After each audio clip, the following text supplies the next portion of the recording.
Ako ang inyong Lolo Pael at ito ang aking kwento. Pinakulam ng sariling anak. Nay, may papadala po ba kayo? Papunta na po kay tatay mamaya. Mula sa kusina ay lumabas ang kanyang ina. Nakabihis na naman na tila kita na ang kasingit-singitan. Napailing na lang si Bobet pagkakitang pumuputok sa makeup ang mukha ng kanyang ina. O Nay, saan po kayo pupunta? Malamang sa palengke. Saan pa ba ako pwedeng pumunta? Siya nga pala, nagluto na ako dyan ng pagkain. Tirahan mo na lang ako para mamaya, ha? At saka, may isang bungkos ng saging. Dalhin mo na lang dun sa tatay mo. Try niyo po kayang sumama, Nay. Alam mo naman na hindi ko po pwedeng iwan ang pagtitinda sa palengke. Kundi pare-pareho lang tayong magugutom. At saka, nakadalaw naman na tayo roon nung nakaraang linggo, di ba? Hindi naman pwedeng palagian, anak. May nag-aasikaso naman sa kanya ron eh. Ginusto yun ng lolo at lola mo, kaya pagbigyan natin sila. Sige po, kayo pong bahala. Kapag ginabi ka, doon ka na matulog, anak, para hindi na ako maghintay sa'yo. Hindi sumagot si Bobet. Kinuha niya na lang kaagad ang nasabing ulam at nagtira lang siya ng para sa ina. Pati ang bungkus ng saging na latundan ay kinuha na rin niya. Pagkatapos noon ay hindi na siya nagpaalam pa kay Aling Leyda. Sa totoo lang ay medyo nagdaramdam si Bobet sa kanyang ina dahil sa sitwasyon ng pamilya nila ngayon. Hinayaan kasi ni Aling Leyda na pansamantalang manatili ang asawa nitong nakaratay sa poder ng mga magulang nito o father-in-law niya. Magtatatlong buwan nang nananatili si Ginoong Edgar sa poder ng kanyang mga magulang pero tila ba walang pinagbago ang kanyang kalagayan. Matapos maaksidente at mabaldado ay unti-unting lumala ang kanyang kalagayan. Pero parang baliwala lang yun sa asawa niyang si Aling Leyda.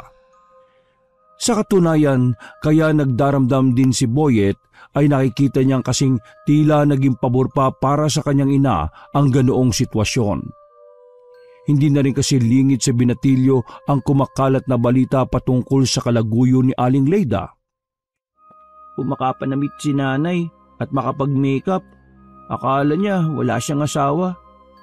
Di ba niya naiisip ang mga pinagagawa niya kay tatay? Hanggang kailan ba ako mananahimik ng ganito? Ay, nako. Kahit malawak ang kanilang lugar, ay hindi rin naman ganun karami ang mga tao roon. Bukod doon, mabilis din kumalat ang mga balita dahil sa malulupit na tsismoso at tsismosa. Kalat na lalo na sa pamilihan ng tungkol sa nababalitang relasyon ni Aling Leyda kay Juni. Kilala ang 37 binata sa kanilang lugar dahil sa pagiging basagulero nito at lasinggero. Pero bukod doon, kinagigiliwan din ng lalaki ng mga kababaihan dahil sa pagiging matipuno, brusko, balbasero at gwapo. Kaya kahit maraming naririnig na negatibong bulong-bulungan si Bobet ay tila nakatakip na lang ang kanyang tenga sa lahat. Sapagkat una, hindi pa rin naman niya nakikita ang ina kasama ang sinasabing kalaguyo nito at hindi pa rin umaamin si Aling Leyda o si Juni. Pangalawa, mas mahalaga sa kanya ang kalusugan ng Tatay Edgar niyang nanlulumo ngayon dahil sa pagkaratay sa banig. Pagdating ng payat na binatilyo sa bahay ng kanyang lolo at lola na nasa kabilang bayan ay nakita niya kaagad ang ama na nakaupo sa wheelchair habang nakadungaw sa malaking bintana. Medyo maalwan kasi ang buhay ng pamilya ni Ginoong Edgar at noon pa man ay hindi natanggap ng mga yon ang pakikipagrelasyon niya kay Aling Leyda. Kaya sa tuwing nandoon ang binata ay medyo naiilang din siya sa mga lolo at lola dahil nararamdaman niyang hindi rin siya tanggap ng mga ito. Kaya kung minsan naiintindihan din ni Bobet ang ina kung bakit naiilang tong dumalo sa asawa. Napabuntong hininga tuloy ang binatilyo nang maisip ang patungkol sa bagay na yon. Ay, pero hindi naman siguro dahilan yon para lokohin niya si tatay. Naantala na ang pag-iisip ng binata pagkakita sa kanyang ama. Ngumiti kagad ang Ginoo at lumapit sa kanya. O anak, kumusta? Ano yung dala mo? Ulam tay, tinola. Si nanay po nagluto nito. Tsaka nagpadala na rin siya ng saging. Ganun ba? Manang Suling. Pagdating ng kasambahay ay pinakuha kagad ni Ginoong Edgar ang dala ng kanyang anak para initin at maya-maya ay kainin. Nang umalis na ang may katandaang babae ay bumalik na sila sa pag-uusap. Bakit wala ang nanay mo, anak? Sobrang busy po talaga sa tindahan sa palengke. Alam niyo na naman po, di ba? Kaya po magpagaling na kayo para may katulong na ulit si nanay sa pagtitinda. Ngumiti lang ng pilit ang Ginoo habang ang kanyang anak ay pilit na pinagtatakpan ng ina. Marami-rami pa silang napagkwentuhan hanggang sa hindi nila namamalayan ang pagtakbo ng oras. Pasado 9:00 na ng gabi ay nagdesisyon na ang payat na binata na umuwi sa kanilang bahay. Dito ka na lang matulog. May isa pa namang kwarto dyan, anak Baka abutin ka na ng hating gabi sa biyahe. Naku tay, baka po kasi mapuyat yung si nanay Hindi pa naman po ako nagpaalam sa kanya na dito matutulog.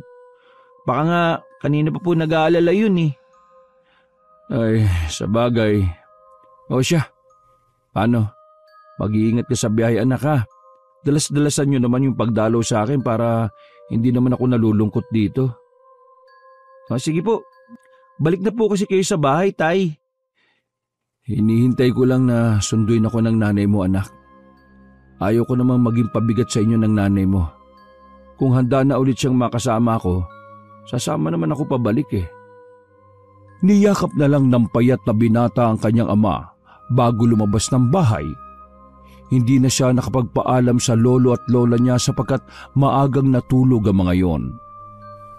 Habang bumabiyahe si Bobet pauwi ng bahay ay naisip niya ang ina at ang hinala ng mga tao sa kanilang lugar patungkol dito.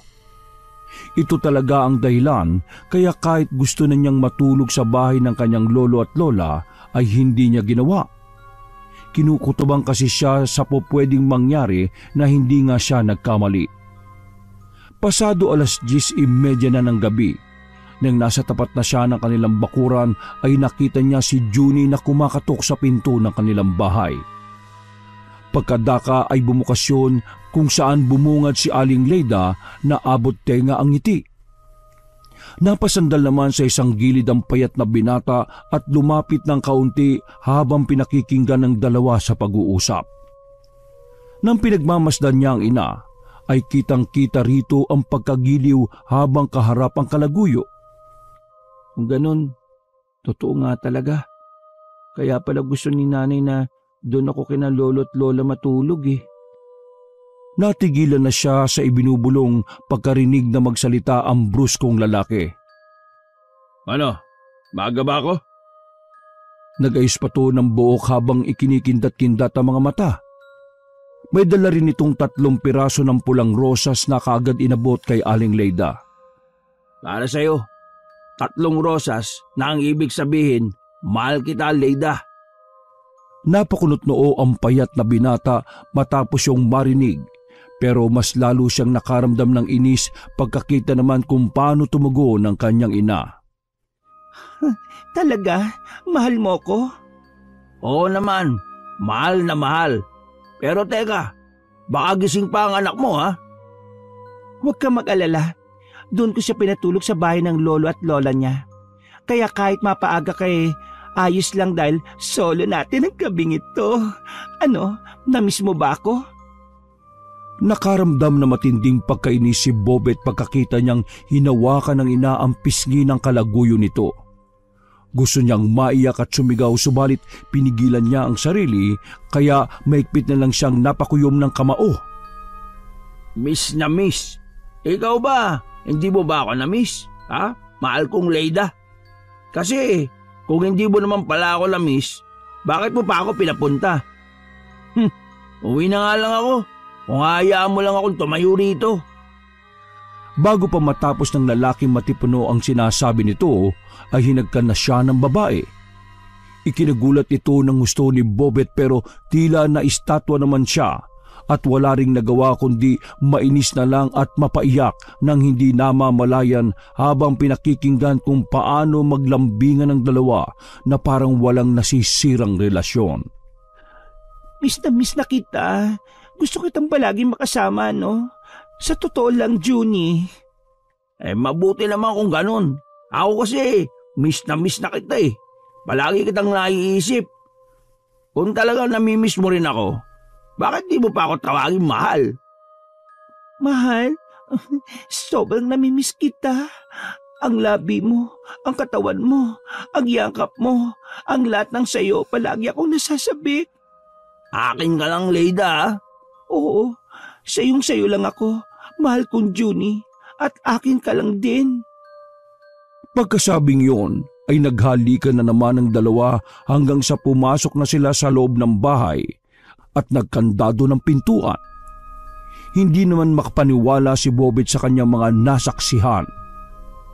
Sa totoo lang ay hindi niya rin talaga sukat akalain na makakagawa ng ganong klase ng pagtataksil ang kanyang ina. Ang mga luha sa kanyang mga mata ay galit niyang pinunasan habang ang mga kamao ay mahigpit pa ring napapakuyom. Naglakad siya ng tahimik papunta sa tapat ng bahay at binalak niyang kumatok. Kaya lang pinigilan niya ulit ang kanyang sarili. Naisipan niyang tahimik na magmasid sa palibot ng kanilang bahay hanggang matapat siya sa bintana ng silid ng kanyang mga magulang. Mula roon ay tahimik at maingat siyang nagmasid sa milagrong ginagawa ng kanyang ina at ng kalaguyo nito. Nakita niya kung paano nagpaikot-ikot kwarto si Aling Leida at Junie habang nagpapalitan ng halik at halos mabunggo nila ang ilang mga gamit na naroon. Nahulog pa ang picture frame na kung saan magkakasama sa litrato sina Ginoong Edgar, Aling Leida at Bobet na parang isang masayang pamilya. Dahil doon ay saglit na natigilan ng dalawa sa kanilang ginagawang kalaswaan at sabay na napatingin sa picture frame na nahulog at nabasag. Pagkakita roon ng babae ay sinipan niya lang ang nasabing picture frame na nabasag bago sila ulit magpatuloy sa kanilang kahalayan. Hindi maitim ni Bobet ang mga nakita niya at halos masok siya sa sobrang kalaswaan at pagtataksil na ginawa ng kanyang ina. Dahil doon ay hindi niya napigilang masuntok ang bintana kaya napatingin doon ang dalawang gumagawa ng milagro sa kalagitnaan ng malalim na gabi. Mabuti na lang ay kaagad siyang nakaalis sa lugar na yon bago pa siya makita. Pero alam niyang nakita siya ni Junie dahil nagtama pa saglit ang kanilang mga mata. Tumakbo ng tumakbo ang binatilyo hanggang sa mapadpad siya sa bungad ng kakahuyang pinangingilagan ng mga taga roon dahil sa maraming nagsasabing punong-puno ng kababalaghan ng loob nito. Nang ma-realize niya yon ay napaupo na lamang siya sa gilid ng isang puno at doon ay nag-iiyak at nagmukmok ng tuluyan. Ang sama mo, Nay. Paano mo nagawa to sa amin ni Tatay? Anong klaseng ina ka? Humagulgulo siya sa sobrang sama ng loob hanggang sa siya ay makatulog na lang dala na rin ng pagod sa mga nangyari. Kinabukasan ay maagang umuwi ng bahay si Bobet na parabang walang nangyari. Pagkakita sa kanya ni Nanay Leida ay hindi niya muna ipinahalata ang nalalaman niya tungkol dito. Maaga silang nagtungong mag-ina sa kanilang pwesto sa pamilihan. At katulad ng mga nakalipas na buwan, hindi pa naririnig ay kitang-kita at halatang-halata ni Bobet sa reaksyon ng mga mukha ng mga tagapalengke sa tuwing magagawi ang tingin sa kanilang ina. Nalulungkot man ang binata habang nakatingin kay Nanay Leida, pero may halong inis ang pakiramdam niya dahil parang wala lang ang mga yon sa ginang. Tila ba sanay na ito. Pagbukas ng kanilang tindahan ay bumungad kagad sa paningin ni Bobet ang matandang babae na si Inang Lokreng. Tinawag tong Lokreng dahil sa sabi-sabing may sayad sa utak ang nasabing matanda na kapag sinusumpong ay nakakatakot. Nakatira si Inang Lukreng sa looban mismo ng iniiwasang kakahuyan, kaya may mga bali-balita rin patungkol sa kanya na isa siyang mangkukulam, mambabarang, engkanto, aswang at kung ano-ano pa. 70 years old na si Inang Lukreng kaya kulubot na ang balat, maputi na ang buhok at nakukuba na. Nakatayo siya at nakatingin ng masama kay Bobet dahilan upang makaramdam ng kilabot ang payat na binata. Matagal na panahon na rin kasi bago niya makitang magbukas ng tindahan ng nasabing matandang babae. Anak, bakit mo tinitingnan yan si Inang Lukreng? Mag-ayos ka na nga rin ng mga paninda. Huwag mo nang pansinin yan. Sige po, Nay. Pumasok na ang payat na binata sa loob at mula roon ay pinagmasdan niya ang ina kung anong gagawin nito. Nagulat pa siya dahil biglang tinanguan ni Aling Leida ang matandang babae. Eksakto naman na dumaan sa area na yon si Junie kaya napaismid na lang si Bebot. Nakita niya kasi kung paanong pasimpleng kumarengking dito ang kanyang ina habang ngumingiti. Ngumiti rin si Junie at kumindat bago lumapit sa tindahan ni Inang Lukreng. Nagpapatulong kasi ang matandang babae sa pag-aayos ng mga paninda na siyang trabaho na matipunong binata sa palengking yon. Nakaramdam ng inis si Bobet pagkakita sa kanyang ina at sa kalaguyo nito na kahit pasimple ay tila lantara na ang ginagawang katarantaduhan. Napadabog tuloy siya nang wala sa oras dahilan para mapabaling ng tingin sa kanya si Aling Leida. Anong problema? Para ka naman nagdadabog, anak. Nahulog lang, Nay. Tinalikuran na niya ang ina at nagpatuloy na sa kanyang ginagawa. Mabilis na lumipas ang oras. Pagsapit ng tanghali kung saan ay nagpapahinga ang karamihan sa pamilihan katulad ni Bobet ay pasimpleng nagpunta si Junie sa kanilang tindahan. Nagulat naman si Aling Leida dahil naiisip niyang baka may makakita lalo na at nandun pa ang kanyang anak na nagtutulog-tulugan lang. Bakit ka napunta rito? Baka may makakita sa mga chismoso-chismosa at saka natutulog ang anak ko sa loob, oh. Sinipat muna nilang dalawa ang nagtutulog-tulugang si Bobet bago nagpatuloy sa kanilang kalandian. Tulog naman ang anak mo eh. Malamang pagod yan. At saka, sarado mga tindahan ngayon. Tulog ang mga tao kaya huwag ka mag-alala. Ay naku, pasaway ka talaga. Gusto lang kitang makita eh. Gusto kitang malikan ngayon. Dahil doon ay tila lalong kinilig ang malanding babae. Sumisik sila sa loob malapit sa pwesto na nagtutulog-tulugang si Bobet na pasimpleng nakikinig at nanonood sa kanila. Nilingon naman ng babae ang kanyang anak at ang inakala niyang tulog talaga ito ay saka siya muling bumaling sa kalaguyo habang magkadikit ang kanilang mga katawan. Sira ka talaga. Dito talaga. Mamaya magising ang anak ko eh. Hindi na nakapagsalita si Aling Leida sapagkat sinikil na siya ng halik ng matipunong lalaki. Napabuntong hininga naman ang babae habang kabado at puno ng pananabik na tumugon ng halik kay Junie. Puno man ng kaba dahil nandoon si Bobet pero mas nanaig pa rin ang matinding pagnanasa ng kanyang laman, kaya hindi na niya talaga napigilan ang sarili. Napahalinghing ng husto si Aling Leida, dahilan para makaramdam ng matinding inis ang kanyang anak. Hindi na makapagpigil si Bobet kaya napakislot siya dahilan para matigil ang dalawa sa kanilang ginagawang katarantaduhan. Tama na, baka magising ang anak ko't mahuli tayo. Mamayang gabi na lang natin to ituloy.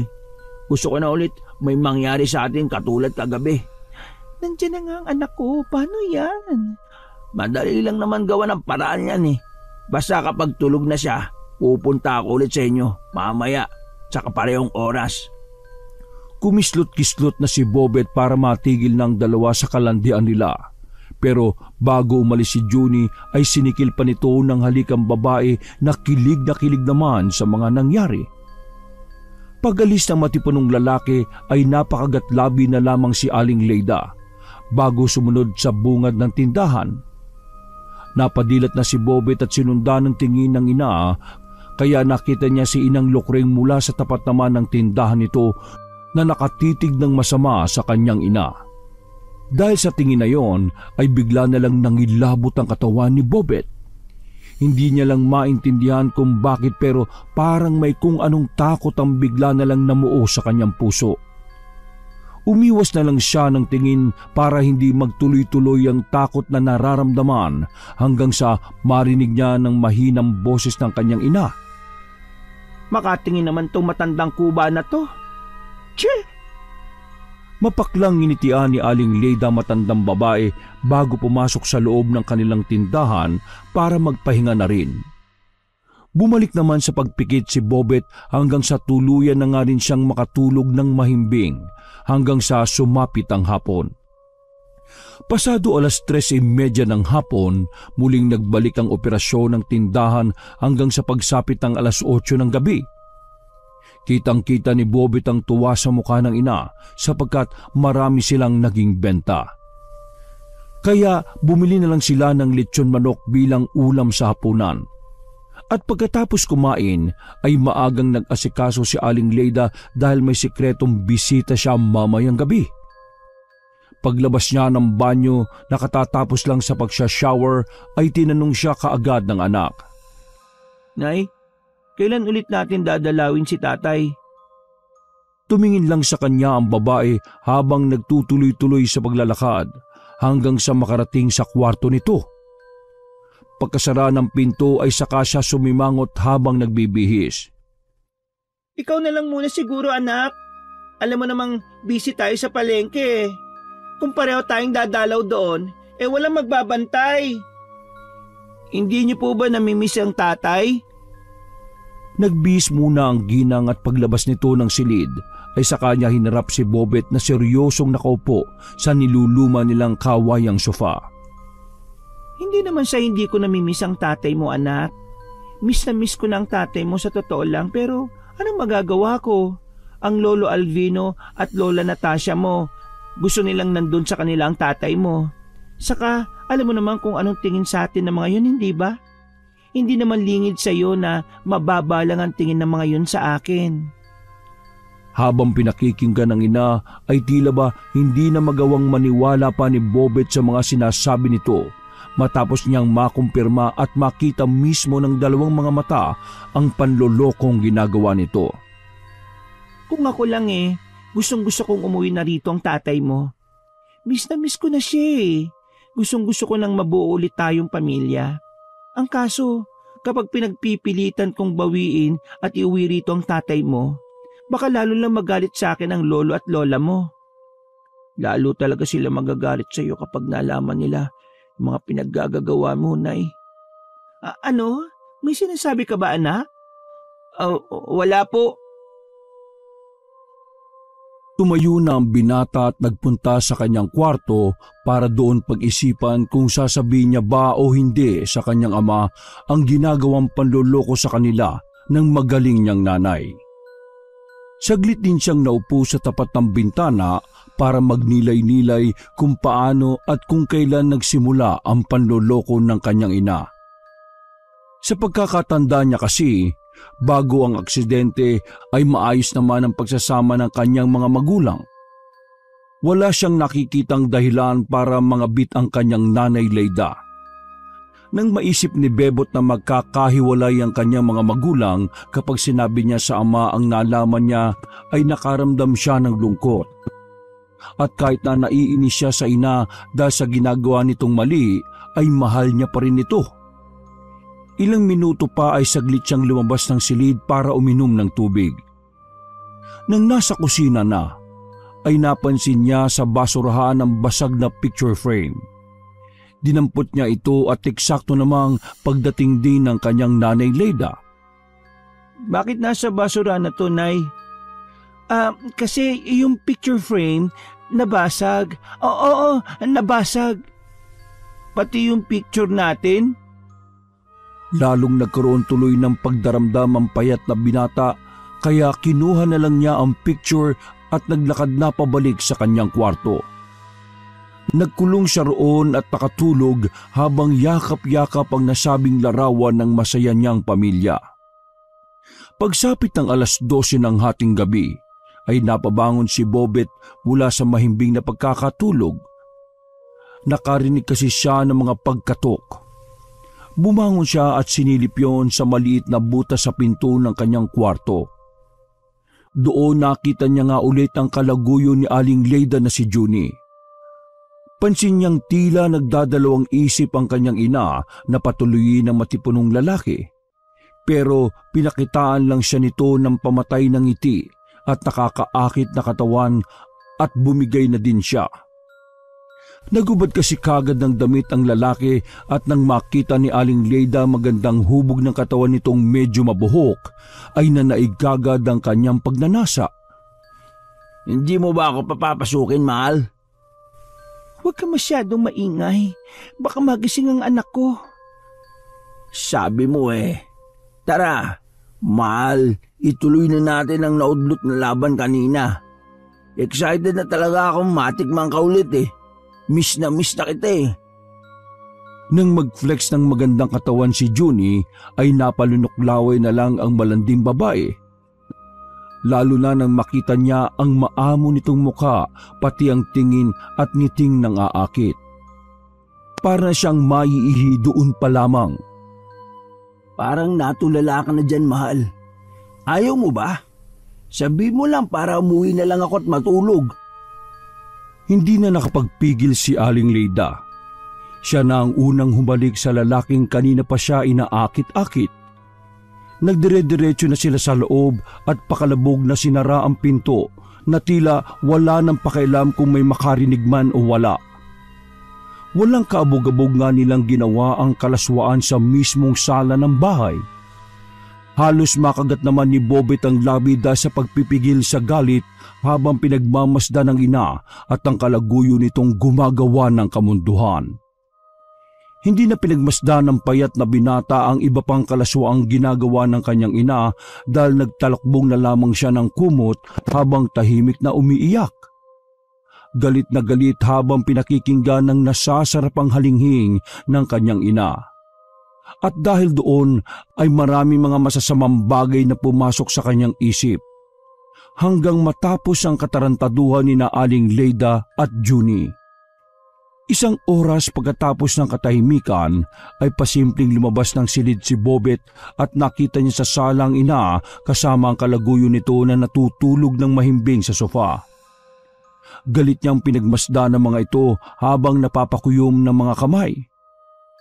Pagkatapos ay lumabas siya ng bahay at nagtungo sa punong madalas niyang pinagtatambayan na nasa buka na lang ng iniiwasang kakahuyan. Doon siya nagpahangin hanggang sa makatulog ng mahimbing. Nagising si Bobet sa pagtilaok ng manok at pagtingin niya sa harapan ay ganoon na lang ang gulat niya nang makita sa harapan niya ang matandang hukluban na si Inang Lukring. Napatras siya sa takot at sobrang pagkabigla. Natigilan lang siya nang mauntog ang kanyang ulo sa punong sinasandalan. Bakit ka dito natutulog? Wala ka bang bahay? Hindi kagad nakapagsalita si Bobet. Napakurap-kurap pa siya ng mga mata habang naiilang sa pagtingin ng matandang babaeng kung makatingin ay para siyang kakainin ng buhay. Tinatanong kita, sumagot ka. Huwag kang matutulog dito. Delikado. Halika at doon ka sa kubo ko. Naglakad si Inang Lukring habang ang binatang payat naman ay biglang tumayo at tila wala sa sariling sinundan ng matandang babae. Madilim pa ang paligid pero nakatitiyak si Bobet na ilang oras na lang ay sisikat na ang araw dahil sa sunod-sunod na pagtilaok ng manok. Nang nasa medyo gitnang parte na sila ng kakahuyan ay napahinto ang matandang babae kaya tumigil din si Bobet. Paglingon niya sa likuran ay laking gulat niya dahil sobrang dilim ng kapaligiran na mismong sarili niya ay hindi makikita. Pagbaling niya ulit sa matandang babae ay sa kanya lang napansin na parang nagliliwanag ang katauhan nito. Kapag nagpunta ka rito ng madilim tapos mag-isa ka lang sa kakahuyan, swerte ka na lang talaga kung makakabalik ka pa ng buhay. Tara na sa loob. Gustuhin man ni Bobet na bumalik subalit natakot na siya sa sinabi ni Inang Lukring. Dahil doon ay sumunod na lang siya sa loob ng munting kubo na matandang kuba. Pagpasok sa loob ay kakaibang aura kaagad ang kanyang naramdaman. May kung anong malamig na presensyang tila lumukob sa kanyang pagkatao pero hindi takot ang kanyang naramdaman kundi kagaanan ng loob. Kapag nandito ka sa loob ng munti kong kubo, lahat ng suliranin at kabigatan ng loob mo ay mawawala. Kaya kung minsan, mas pinipili ko na lang pumarito palagi kesa magpunta sa palengke. Hindi tumugon ng binatang payat. Inilibot niya lang ang tingin sa kubo kung saan nakita niya ang ilang mga kandila at gasera na nakasindi at nakatirik sa mga bato at bungo ng kung anong hayop. May mga nakita rin siyang garapon na naglalaman ng kung ano-anong likido, dahon at kung ano-ano pa, kaya medyo kinilabutan siya dahil sa iisang naisip na baka totoo nga ang paratang ng mga taga-baryo sa kanya. So, totoo po bang sinabi ng mga taga sa atin tungkol sa iyo? Natutup na niya ang sariling bibig dahil kahit siya mismo ay hindi makapaniwala sa mga nasabing yon. Pero sa halip na magalit ay tumawa lang ang matandang kuba, kaya lalong nagtaka si Bobet. Kung titingnan kasing maigi ay ibang-iba ang itsura ngayon ni Inang Lukring. Ito ang unang pagkakataon na makita niya itong tumawa ng ganon. Sa tuwing nasa palengke kasi ang matandang babae ay parang laging pinagsakluban ng langit at lupa ang pagmumukha nito at napakasama talaga kung makatingin. Kayo po ba talaga si Inang Lukring? Hindi po ba ako namamalikmata? Ako ito, Bobet. Katulad ng sinabi ko sa iyo, kapag nandito ako sa kubong ito, gumagaan ang pakiramdam ko. Kaya nawawala ang pagkabusangot ng mukha ko. Tungkol naman doon sa tanong mo kung tama ba ang hinala ng mga taga rito sa atin, tungkol sa totoo kong pagkatao, ikaw na mismo ang humusga. Paano po kung sabihin kong tama ang hinala namin? Wala naman akong sinabing mali ang mga hinala ng mga taga-baryo tungkol sa akin. Ikaw pa lang naman at ang tatay mo ang nakausap ko ng hindi nakabusangot. Matanong ko lang, anong ginagawa mo sa bukana ng kakahuyan? Gustuhin mang malungkot ni Bobet matapos marinig ang tanong na yon ay hindi niya magawa. Para bang ang gaan-gaan kasi talaga ng pakiramdam niya sa loob ng kubo. May nangyari po kasi. Malamang sinadya ng tadhana na mapunta ka rito sa lugar ko. Alam kong kailangan mo ng tulong dahil nakikita ko rin naman ang mga nangyayari sa paligid ko. Gusto mo bang gumawa ako ng paraan para matapos na ang gumugulo dyan sa isip mo? Hindi kaagad nakaimik ang binatang payat, kaya hindi na siya masyadong pinilit pang magsalita na matandang kuba. Kitang-kita na rin kasi sa mga mata niya na inaantok pa. Kung gusto mong magpahinga magpahinga ka na. Huwag ka mag-alala dahil ito na siguro ang pinakaligtas na lugar sa baryong ito. Walang makakaagaw ng kapayapaan mo rito. Habang pinakikinggan ng boses na matandang kuba, ay unti-unting nakaramdam ng pagbigat ng talukap si Bobet. Pagkatapos noon ay nakatulog na lang siya nang hindi na namamalayan ang mga nangyayari sa paligid. Pagkagising niya ay wala ng ibang tao sa kubo, kaya lumabas siya roon at kaagad naglakad pabalik sa kanilang bahay. Paglabas ng iniiwasang kakahuyan ay saka napagtanto ng binatilyo na tanghaling tapat na pala. Tirik na kasi ang araw pagtingin niya sa kalangitan. Wala siyang naabutan pag-uwi niya ng kanilang bahay. Alam niya kasing nasa palengke na si Aling Leida at nagtitinda habang nakikipagharutan na naman sa kalaguyo nito. Nagpahinga muna siya saglit hanggang sa maisipan niyang magpunta sa kanyang tatay na nasa kabilang baryo. Kitang-kitang tuwa sa mukha ni Ginoong Edgar nang makita ang kanyang anak kahit pa mahahalata rin na kulang ang ngiti nito dahil wala ang kanyang asawa. Wala na naman ang nanay mo? Pasensya na tay, hindi talaga maisingit ni nanay eh. Pabawi na lang daw po siya next week. Siguradong nag-iipon yun si nanay para maiuwi na kagad kayo sa atin tay. Kung ano-ano na lang ang idinahilan ni Bobet sa kanyang tatay para lang gumaan ang loob ng Ginoo. Kahit alam naman niya sa sarili na walang ginagawang hakbang ang kanyang ina dahil nahuhumaling na to ng husto sa kalaguyo. Mabuti na lang nalibang niya pa rin si Ginoong Edgar at hindi nila namalaya ng pagtakbo ng oras. Marami silang napag-usapan hanggang sa matapik nila si Inang Lukring. Naipasok kasi yun ng Ginoo sa usapan ng hindi sinasadya. Ay, tay, speaking of Inang Lukring, magkakilala po ba kayo? Kasi nabanggit ka niya sa akin eh. Nabanggit? Kailan pa kayo naging malapit ni Inang? Kanina lang po. Kanina? Bago ka pumunta rito? Napabuntong hininga ang binatang payat kaya mas lalong nagtaka ang kanyang ama. May hindi ka ba sinasabi sa akin, anak? Natulog po kasi ako sa kubo ni Inang Lukring eh. Kitang-kita ang panlalaki ng mga mata ng Ginoong nasa wheelchair matapos sabihin ni Bobet ang bagay na yon. Paano ka nakatulog doon, anak? Naintindihan mo bang delikadong kakahuyan? Bakit ka pumunta sa lugar na yon? Alam ko naman po yun eh. Kaya sa bungad lang talaga ako nagpunta. Kaso naabutan ako ni Inang Lukring doon sa puno kaya pinagpahinga niya ako sa tinitiran niya. Anong ginawa mo ron? Nag-away ba kayo ng nanay mo? Anak, sabihin mo nga sa akin ng totoo. Nag-isip ng idadayla ng binata kaya matagal bago siya nakapagsalita. Ano po kasi, nalasing po ako. Oh, naku, pasensya na po kasi napilit ako ng mga barkada ko eh. Ayoko naman makita si nanay na lasing ako kaya sa bukana na lang po ako ng kakahuyan na tulog.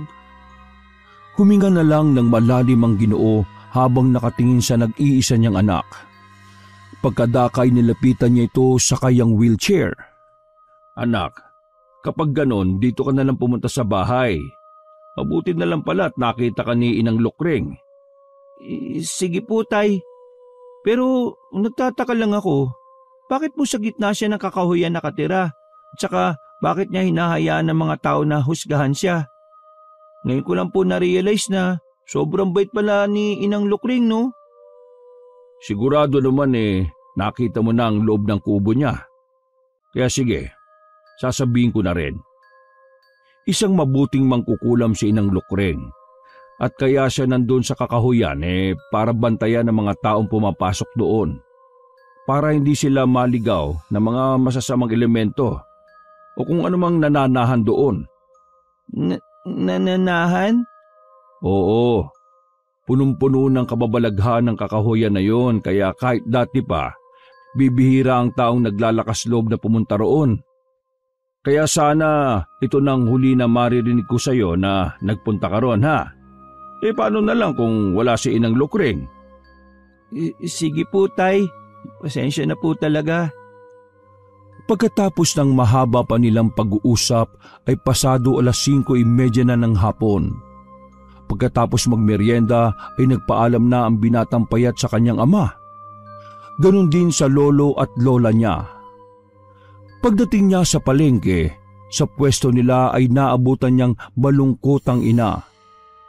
Tumingin muna siya sa katapat na tindahan kung saan naabutan niya si Inang Lukring na pasimpleng ngumiti sa kanya, tsaka bumalik sa pagsimangot ng muka habang kaharap ang mga bumibili. Nang magbalik siya ng tingin sa ina ay hindi pa rin natiis ng binata na tanungin to kahit na naiinis siya rito. Nay, okay lang po ba kayo? Ayos lang anak. Papasok lang ako sa loob saglit ha. Ikaw na munang bahala magbenta. Opo, Nay. Sinundan na lang niya ng tingin ng inang malungkot habang nagtataka kung bakit. Ano kaya nangyari? Naantala na lang siya dahil sunod-sunod na ang dumating na customer nila hanggang sa sumapit na ang 8:00 ng gabi. Nang nasa bahay na sila, pagkatapos kumain ay tahimik pa rin si Aling Leida at malungkot. Pero hindi na lang siya inabala ng binata dahil baka magalit pa. Habang naguhugas ng plato ay nauna nang nagpaalam ang kanyang ina na matutulog at binili na lang sa kanya ang pagkandado ng mga pinto at bintana nila. Mukhang magkaaway si nanay pati yung hayop na Junie na yun Sana magtuloy-tuloy na. Hindi pa man niya halos natatapos ang pagsasalita ay mayroon nang kumatok ng malakas sa kanilang pintuan. Tumigil siya sa paghuhugas at nagtungo sa sala pero nauna na sa kanya si Aling Leida na magbukas ng pinto. Doon ay tumambad sa kanilang mag-ina ang mukhang nanghahapo na si Junie. Tulong, mahal. Nangihina ako. Nang mahawakan ni Leida ang kanyang kalaguyo ay inaapoy ito ng lagnat. Nang mapayakap to sa kanya ay eksakto na rin na bigla na lang tumirik ang mga mata nito. Sa taranta ni Aling Leida, hindi rin alam kung anong gagawin kaya dumaus-us sila pareho at natumba sa sahig. Napatingin siya bigla kay Bobet na sa kanya lang din napansin. Magpapaliwanag ako, anak, Bobet, pero pwede bang tulungan mo muna kami? Ako pa talaga? Nay, ako ang patutulungin mo sa taong yan? Natigilan na ang binatang payat sa pagsasalita sapagkat umiyak na sa kanyang harapan ang ina.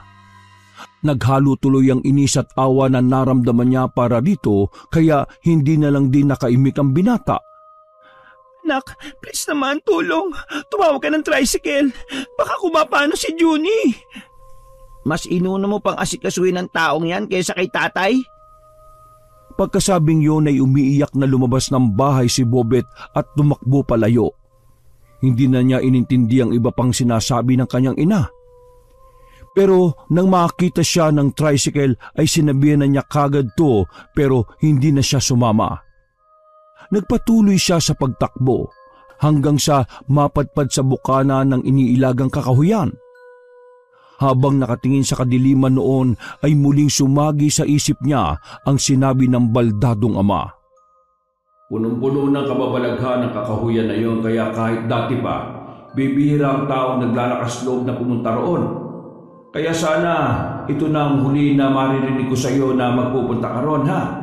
Paano na lang kung wala si Inang Lukreng? Sorry, tay. Tumakbo siya papasok sa madilim na kakahuyan hanggang sa kahit ang sarili ay hindi na niya makita. Nagsumiksik na lang siya sa isang sulok at doon umiyak dahil sa sama ng loob. Inang Lukreng! Inang Lukreng! Mula sa hindi kalayuan sa madilim na kakahuyan ay unti-unting may sumulpot na maliit na liwanag. Sinundan niyo ng mga yabag galing sa kung saan at nang patingin si Bobet sa pinanggagalingan ng ingay ay napatanga siya pagkakita sa matandang babaeng kuba. Kanina pa kita hinihintay, Bobet. Naglakad ang dalawa hanggang marating nila ang tirahan ng matandang babae. Pagpasok doon ay naramdaman kagad ng binata ang kaginhawaan, kaya malumanay siyang napaupo sa isang gilid habang ang ginang naman ay kumukuha ng maiinom niya. Inumin mo itong tsaa na kinatas ko sa halamang gamot na kulitis. Maganda to sa pakiramdam. Ginawa nga kaagad ng binata ang sinabi sa kanya at nang matapos na ay mas lalo siyang nakaramdam ng kaginhawaan. Kaya doon na siya kinumpronta ng matandang kubang mangkukulam. Anong nangyari? Bakit ka umiiyak sa kakahuyan? Nag-away ba kayo ng nanay Leida mo? Hindi po. Natigilan siya at nag-alangan pa na sabihin kay Inang Lukreng ang lahat. Kaya napangiti ng tipid ang matandang babae. Hindi kita pipiliting magkwento kung ayaw mo. Pero katulad ng sinabi ko sa iyo kahapon, nakikita ko ang mga nangyayari sa paligid ko. Si nanay po kasi,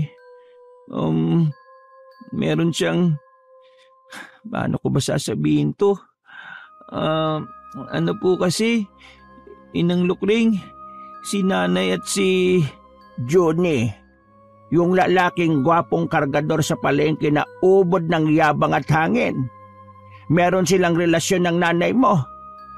Opo, paano niyo po nalaman? Ikaw na bata ka, oo. Magkatapat lang ang mga tindahan natin sa palengke. At sa dami ng mga tsismosa roon, tsak na hindi na lihim yon. Ebidensya na lang ang hinahanap ng tao. Nagpunta po sa bahay kanina lang si Kuya Juni. Tapos nahimatay siya. Sabi ni nanay, inaapoy daw ng lagnat at nagpatulong pa sa akin na tumawag ng tricycle at dalhin sa ospital. Sa inis ko po, tumakbo ako at nagpunta sa Kakaoyan para ulit sana makisilong sa inyo. Nakuyom na naman ng binata ang mga kamao. Subalit kahit naiinis siya, ay tila merong pumipigil at napapalitan kaagad ng kagaanan ng bigat sa kanyang dibdib. Ano bang pakiramdam mo ngayon? Naiinis po ako. Galit na galit ako kay nanay, lalo na sa Juni na yon. Pero bakit parang ang gaan-gaan pa rin ang pakiramdam ko ngayon? Dahil po ba to sa tsaa? Hindi ba sinabi ko na sa'yo na kapag nandito ka sa kubo, puro kagaan ng loob lang ang mararamdaman mo? Kabaliktaran kapag nandiyan ka sa labas ng kakahuyan, lalo na kapag kumagat na ang dilim. Ay teka, maiba tayo. Ano bang gusto mong gawin? Po? Dahil malapit sa akin ang iyong tatay, sinimulan ko ng bigyan ng leksyon ng taong sumisira ng inyong pamilya. Kung ganun, kayo po ang dahilan kung bakit masama ang pakiramdam ni Kuya Juni? Oo, at dahil malapit ka rin sa akin, hindi ko naman magagawang bigyan ng leksyon ng nanay Leyda mo. Pero kung desidido ka na, sabihin mo lang at isang palipad hangin ko lang, maabot na ng sumpa ang nanay mo. Matagal na nag-isip ang binatang payat dahil nag-aalangan din siya at nakukonsensya, pero nang maisip niya na labis na masasaktan si Tatay Edgar ay napatayo siya at tumarap kay Inang Lukring. Walang salitang lumabas sa bibig niya kundi pagtango. Kaya naman ngumiti ng tipid ang matandang mangkukulam bago nagsimulang magbigkas ng mga salitang nagpatayo ng mga balahibo ni Bobet. Pagkarinig doon ng binata ay bigla na lang siyang napaupo sapagkat ang ginhawang nararamdaman niya kanina ay bigla na lang nawala sa isang iglap. Bumigat ang paligid at tila nilukuban sila na matinding kadiliman. Sinundan niyo ng paghangin ng malakas na nagmumula galing sa labas ng kubo. Nang dumampi na ang hangin sa balat ni Bobet ay tumriple ang kilabot na nararamdaman niya, kaya napahimas siya sa magkabilang braso. Nagpatuloy naman si Inang Lukring sa pagbibigkas sa mga orasyon nito habang hinihiwaan ng matulis na bagay ang sariling palad. Inang, ano pong ginagawa niyo? Hindi na niya natuloy ang pagsasalita dahil nagpatuloy na matandang mangkukulam sa ginagawang ritual. Pagtulo ng mga dugo sa sahig ay mas lumakas ang hangin. Mas lumamig din ang paligid hanggang sa sunod-sunod nang mamatay ang mga nakasinding kandila at gasera sa iba't ibang sulok ng kubo. Umugong din na tila ba may kung anong presensyang nagpapaligid-ligid sa kanila kaya hindi mapakali si Bobet. Tahimik siyang nagmamasid na halata na sa reaksyon ng pagmumukha ang matinding pangamba. Sa tanang buhay niya ay ngayon lang siya nakaranas ng ganoong klase ng takot. Para tuloy siyang nalulunod lalo na nang magsimula nang gumapang ang takot na yon. Simula sa talampakan hanggang sa mamuo na ito sa kanyang batok. Nagsimulang bumilis ang tibok ng kanyang puso. Hanggang sa hindi na rin niya alam ang gagawin kaya kumapit na lang siya ng mahigpit sa inuupuan habang nakapikit at hinihintay na matapos sa matandang mangkukulam sa kung anumang ginagawa nito. Nagpatuloy ang matanda sa pagdarasal ng Latin. Umuyog ang kinauupuan ni Bobet kaya mas sumigpit ang pagkakahawak niya rito habang nakapikit at nagsasalita. Ano ba tong nangyayari? Sana matapos na to. Patuloy pa rin si Inang Lukring sa pagbabanggit ng ritual. Mas lumakas ang ugong na kanilang narinig at mas bubigat ang kapaligiran pagkatapos noon ay tuluyang namatay ang lahat ng nagbibigay liwanag sa kubo. Yumanig din ang paligid at makalipas lang ng ilang minuto ay biglang nawala ang lahat ng ingay. Tila binalot sila ng katahimikan kasabay ng biglang pagsindi ulit ng mga kandila at gasera. Pwede ka nang dumilat, Bobet. Marahan na nagmulat ng mga mata ang binatang payat na punong-puno ng kaba sa dibdib dahil sa nangyari. Ano pong nangyari, Inang Lukring? Pwede ka nang matulog at bukas malalaman mo ang sagot sa tanong mo. Hindi na umimik si Bobet sapagkat muling nanumbalik ang magaan na pakiramdam sa buong kubo. Pagkatapos noon ay bigla na lang ulit bumigat ang kanyang talukap hanggang sa hindi na niya na naman namalayang nakatulog na siya ng mahimbing. Kinabukasan, katulad ng nakaraang araw, wala na si Inang Lukring pagkagising niya. Pagtingin sa lamiseta ay may nakalatag na roon na tsaan ng kulitis para sa kanya. Kaya ininom naman niya kagad yon bago umalis sa lugar na yon. Pag-uwi ng bahay ay hindi niya naabutan ng ina, kaya dumiretso siya sa palengke subalit wala rin to roon. Sarado ang kanilang tindahan maging ang katapat na tindahan na pagmamay-ari ng Inang Lukring. Nasaan kaya si Inang Lukring? Wala naman siya sa kubo niya. Si nanay din kaya? Natigilan na siya sa pagsasalita matapos mapansin ng ilang tindero at tindera na nakatingin sa kanya habang pasimpleng nagbubulungan. Dahil doon ay nagmadali na lang siyang umalis sa lugar na yon.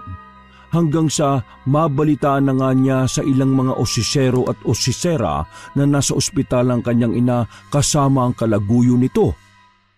Hindi alam ni Bobet kung ipapaalam na ba niya sa ama ang tungkol sa pagluloko ng kanyang ina.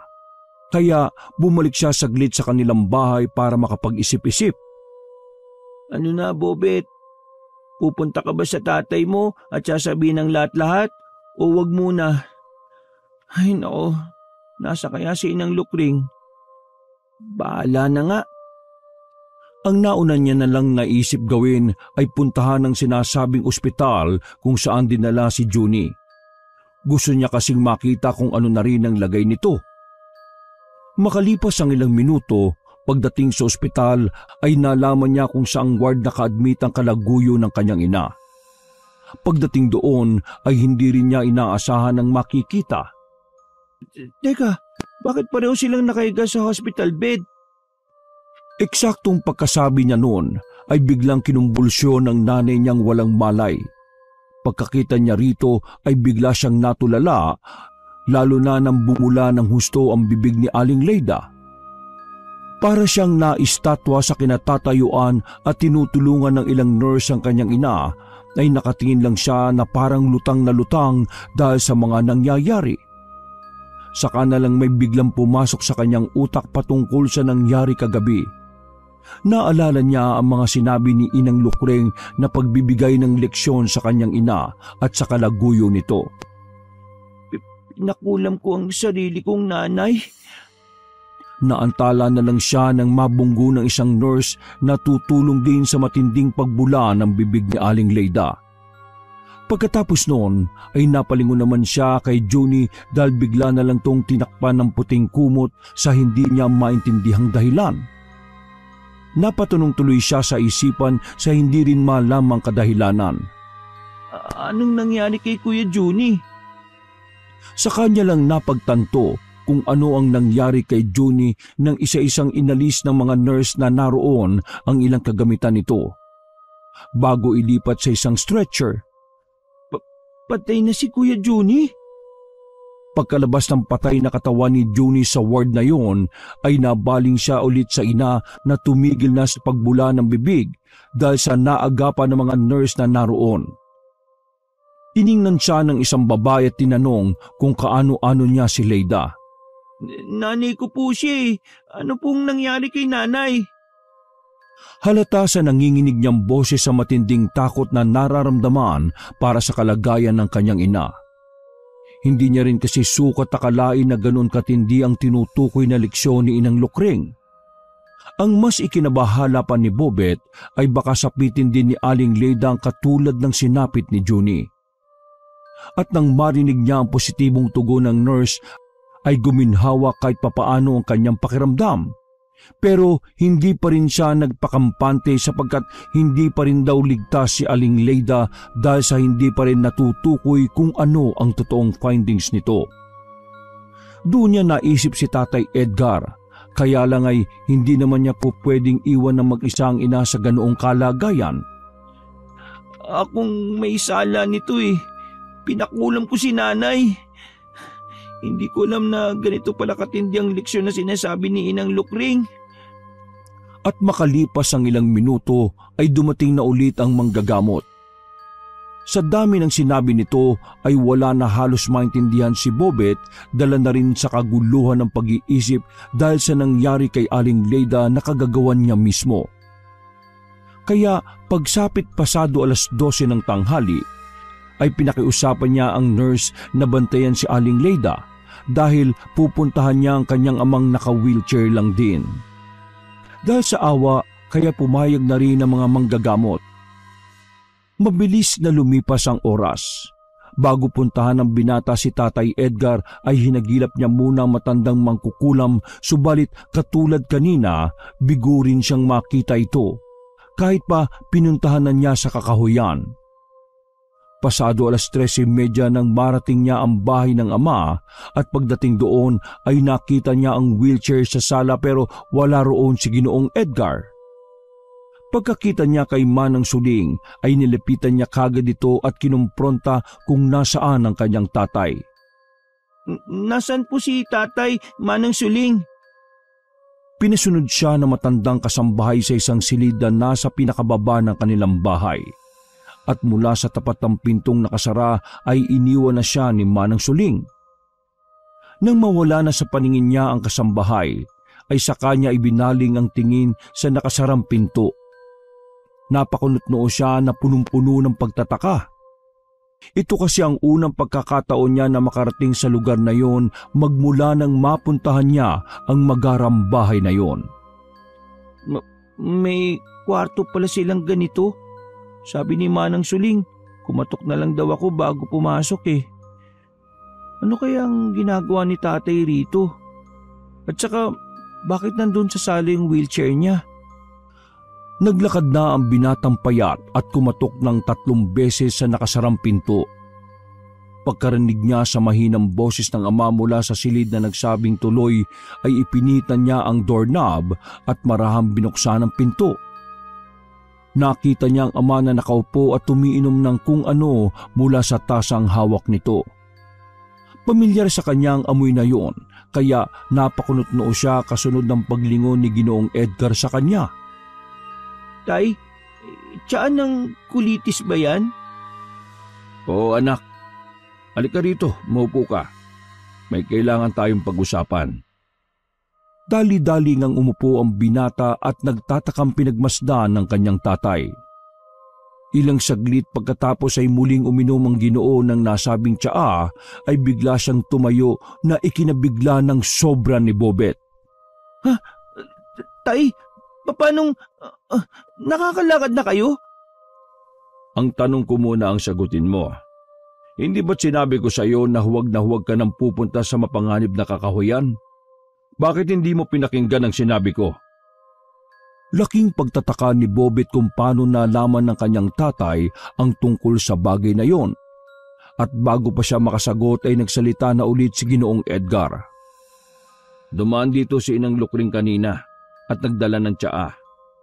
Ipinaliwanag niya sa akin ang lahat ng nangyari pati na rin ang tungkol sa pangangaliwa sa akin ng nanay mo. Lahat yon Alam ko ng lahat, anak. Hindi mo na kailangang ilihim pa. Hindi ko po intensyon na isikreto sa inyo yun, Tay. Naintindihan ko naman. At nagalit din ako sa kanya dahil sa kanyang ginawa, pero may magagawa ba ako kung yun na ang gusto ng nanay mo? Hindi na nakaimik pa ang binata dahil hindi na rin niya naman alam ang sasabihin. Pagkatapos noon ay marahang lumakad ang Ginoo, pero napaupo rin ito kaagad na tila nahihirapan pa. Ito ang resulta ng ginawa mo, anak. Dahil binigyan mo ng sumpa ang nanay mo at ang kanyang kabit, ako naman ngayon ang unti-unting makakalakad. Po? Sinabi kong mabuting mangkukulam si Inang Lukring, pero hindi ibig sabihin nun kailangan mo nang makipagkasundo sa kanya o kahit sa kaninong mangkukulam. Hindi mo alam ang batas ng kalikasan, ng mga sumpa, mangkukulam o kung anuman. Lahat yun ay may kapalit para maging balanse.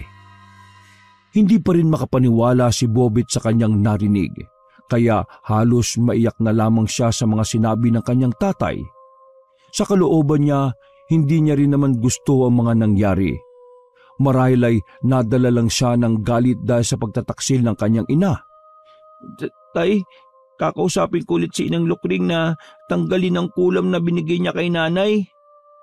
Sa tingin mo, anak, ganun yung kadali? Habang nakaratay siya ngayon, ako naman ang unti-unting gumiginhawa ang pakiramdam. Hindi mo ba alam na kapag ginawa mo yun ay maaaring pareho kami ng nanay mo ang mapahamak dahil pareho kaming kasama sa sumpang binigay mo? Ano pong ibig niyong sabihin? Ano pong ibig sabihin nun? Ayaw ko sanang sabihin to, pero sa madaling salita ay kailangan mong mamili sa amin ng nanay mo. Parang sasabog ang utak ni Bobet pagkarinig sa sinabing yun ng kanyang ama, sapagkat hindi niya sukat akalain na aabot sa ganoon ng mga bagay-bagay. Ano pong gagawin natin, Tay? Hindi ko po sinasadya ang nangyari kay nanay na pati kayo'y nadamay. Gusto ko lang pong bigyan siya ng leksyon eh. Hindi ko naman ini-expect na ganito ang mangyayari. Tuluyan ng napayak ang binatilyo dahil sa pagkalito at takot. Baka po may iba pang paraan, Tay. Kausapin natin si Inang Lukring.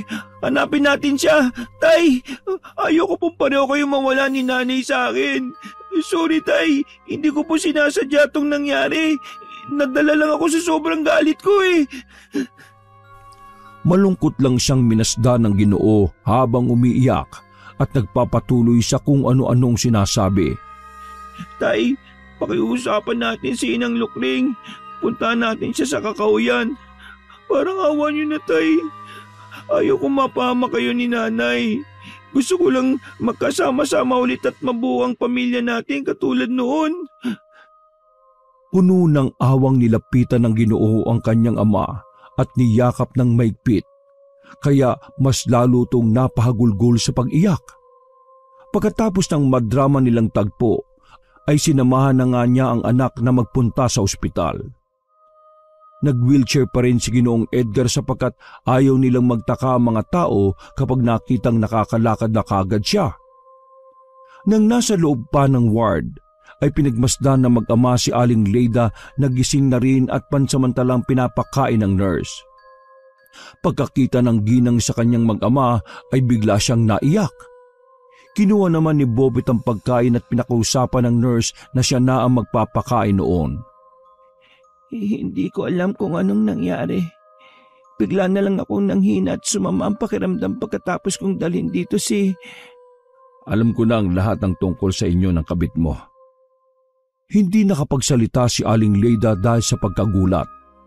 Habang umiiyak ay napatingin lang siya sa kanyang anak. Hindi ang anak mo, kundi isang malapit na taong nagsabi sa akin. Patawad, Edgar. Hindi ko sinasadya.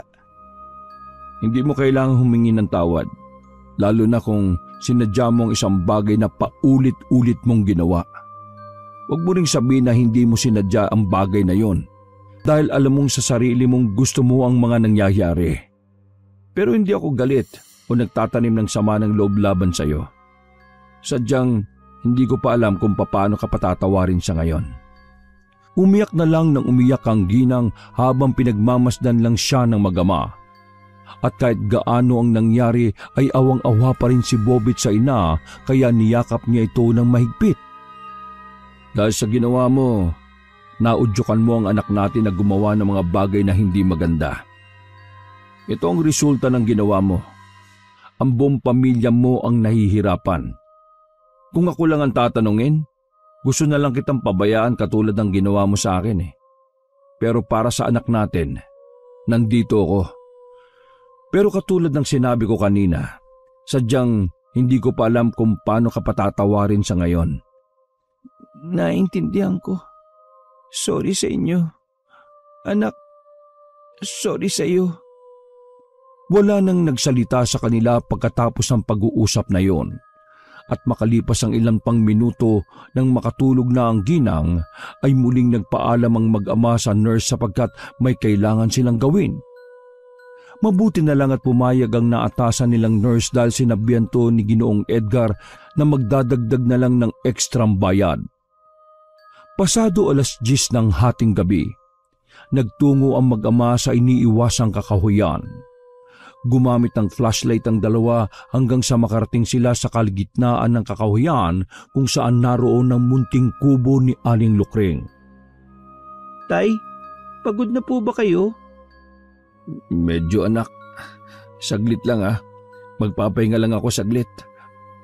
Hinayaan muna ni Bobit na magpahinga sa tabing puno ang kanyang ama hanggang sa mag-andap-andap ang dala nilang flashlight. Mabuti na lang ay lumabas na si Inang Lukring sa kanyang kubo. Madali kayo rito sa loob.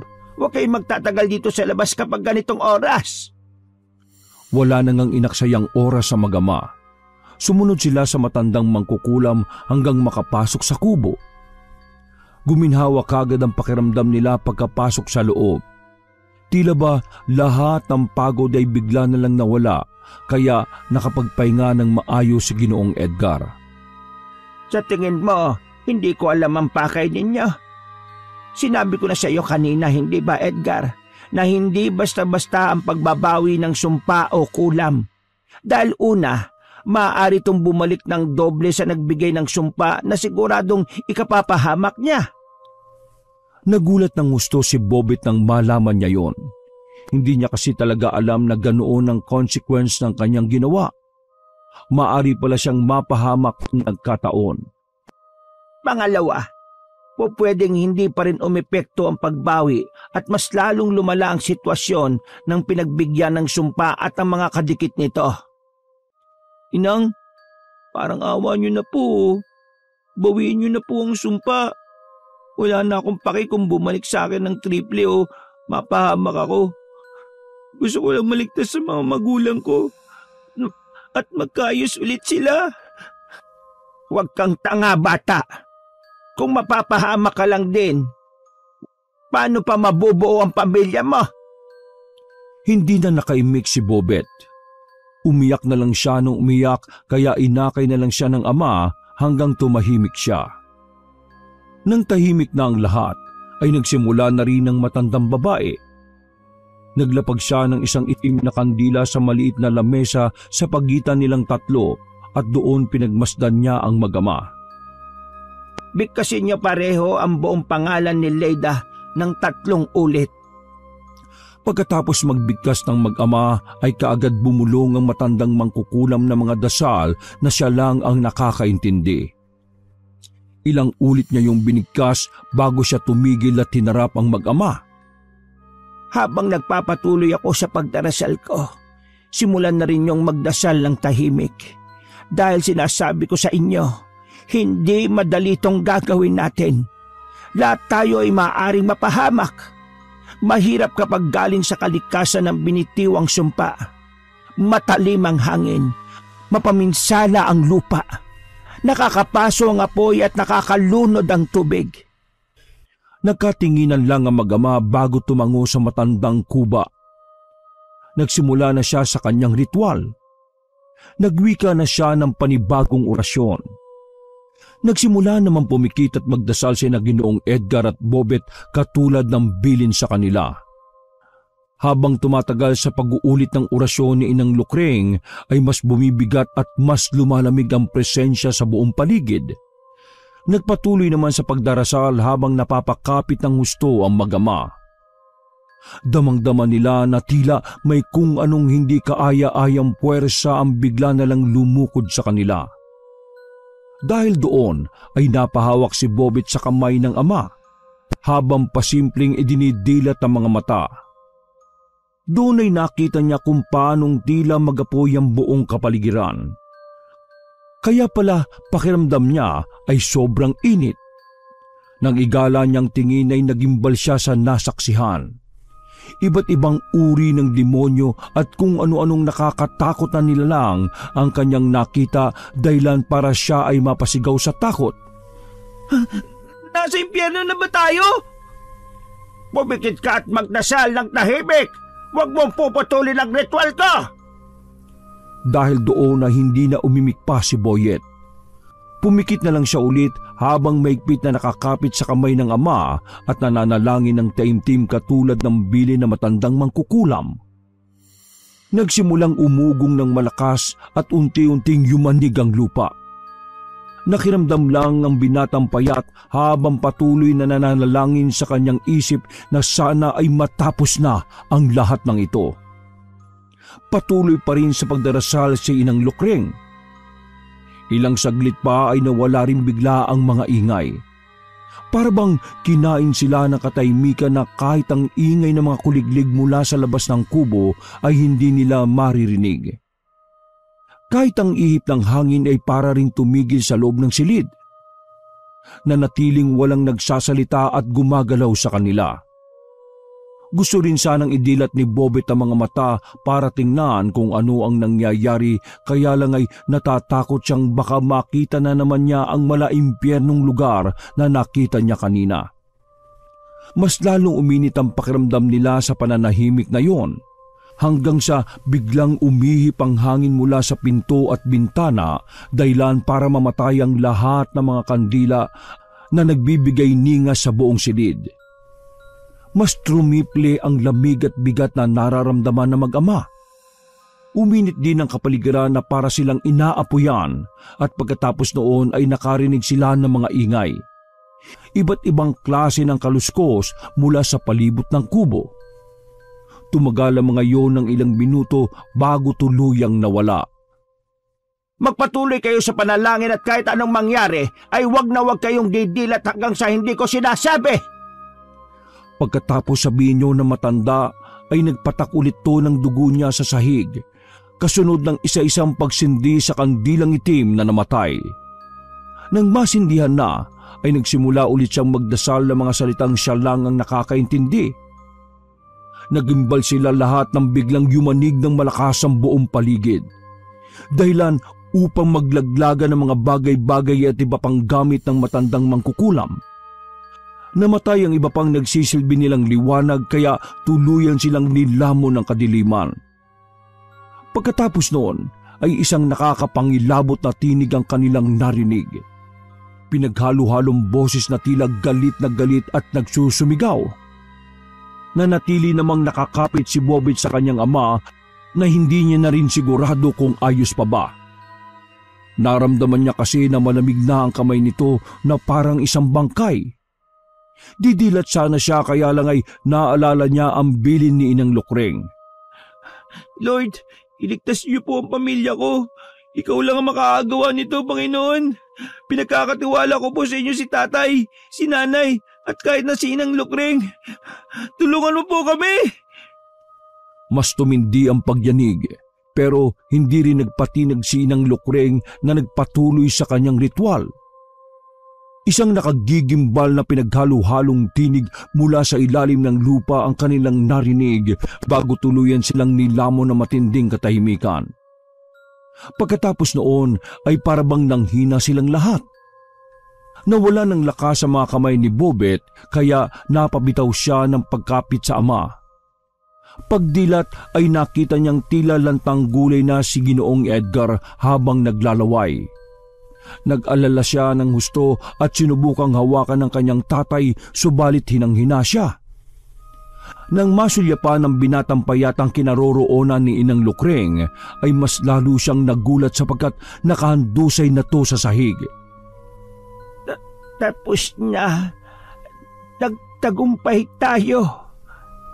Matapos marinig yon ay hindi na rin nagawa pang makangiti si Bobet sapagkat kasabay ng panghihina ng buo niyang katawan ay ang pagbigat ng kanyang mga talukap hanggang sa tuluyan na siyang mawala ng malay tao.